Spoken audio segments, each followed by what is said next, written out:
جی ملک سراج احمد، اس وقت ہم کیرن میں ہیں، اور کیرن میں آپ یہ ٹی ٹی سی پی کا موٹل بنا ہوا ہے، یہ آپ دیکھ سکتے ہیں کہ یہاں پہ ٹورسٹ آئے ہوئے ہیں اور کافی رش ہے، کافی رونق ہے۔ حالانکہ یہ سمجھا جا رہا تھا کہ آف سیزن ہے، لیکن یہاں پر اس وقت بھی ٹورسٹ کی کافی بڑی تعداد ہے۔ اس وقت یہ آپ دریائے نیلم ہے، یہ دریائے نیلم دیکھ رہے ہیں آپ، اور یہ جو آپ کو سامنے سبزہ پہاڑ جس کو میں فوکس کر رہا ہوں، یہ ایک مسجد جو گرین چھت آپ کو نظر آ رہی ہوگی، یہ گھر، یہ مقبوضہ کشمیر ہے جی۔ بنیادی طور پر یہاں پر جو دریائے نیلم ہے یہ لائن آف کنٹرول کا کام کرتا ہے، یہ پارٹیشن کرتا ہے مقبوضہ کشمیر اور آزاد کشمیر کے درمیان، یہ ایک سرحد کے طور پر استعمال ہو رہا ہے۔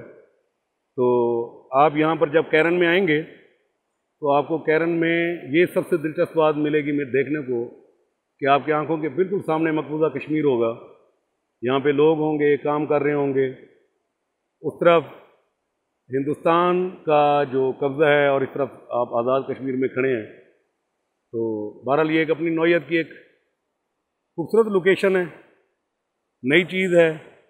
جو لوگ اس طرف نہیں آئے ابھی تک تو ان کو آ کر وزٹ کرنا چاہیے، اور کیرن خاص طور پر سٹاپ کرنا چاہیے۔ کیرن میں یہ دیکھیں، یہ پہاڑ جو جس پہ انڈین قابض ہیں، یہ درخت، یہ گھر، یہ پہاڑیاں، یہ مقبوضہ کشمیر ہے۔ اور یہ ہو گیا جی دریائے نیلم جو بارڈر کا کام کر رہا ہے انڈیا اور پاکستان کے درمیان، آزاد کشمیر کے درمیان۔ یہ ہو گیا جی ٹی ٹی سی پی کا موٹل کیرن کا، ایک خوبصورت اکاموڈیشن، خوبصورت لوکیشن، ایزی ایکسس، بہترین روڈ۔ آپ ضرور شمالی علاقہ جاتے ہوں گے تو آپ کیرن کو بھی آپ کو ایک دفعہ وزٹ کرنا چاہیے۔ یقیناً آپ کا یہ ایک ہسٹوریکل وزٹ ہوگا، ایک تاریخی، ایک یادگار، جس کو آپ کہہ سکتے ہیں کہ ہاں جی اس دفعہ ہم نے کوئی نئی چیز دیکھی ہے۔ تو اس فریم کے ساتھ مقبوضہ کشمیر کا منظر لیتے ہوئے اینڈ کرتے ہیں جی۔ دعا ہے، کہتے ہیں کہ جی یارانے جہاں کہتے ہیں کہ کشمیر ہے جنت، اور جنت کسی کافر کو ملی ہے نہ ملے گی۔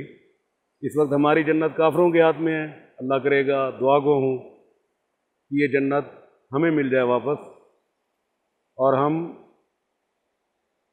اس جنت کے بھی نظارے کر سکیں اور اس علاقے کو بھی گھوم سکیں۔ کشمیریوں کو ان کا حق رائے دہی، حق استصواب رائے جو ہے نا، وہ ملنا چاہیے۔ آپ بھی دعا کریں، میں بھی دعا کروں۔ شکریہ جی۔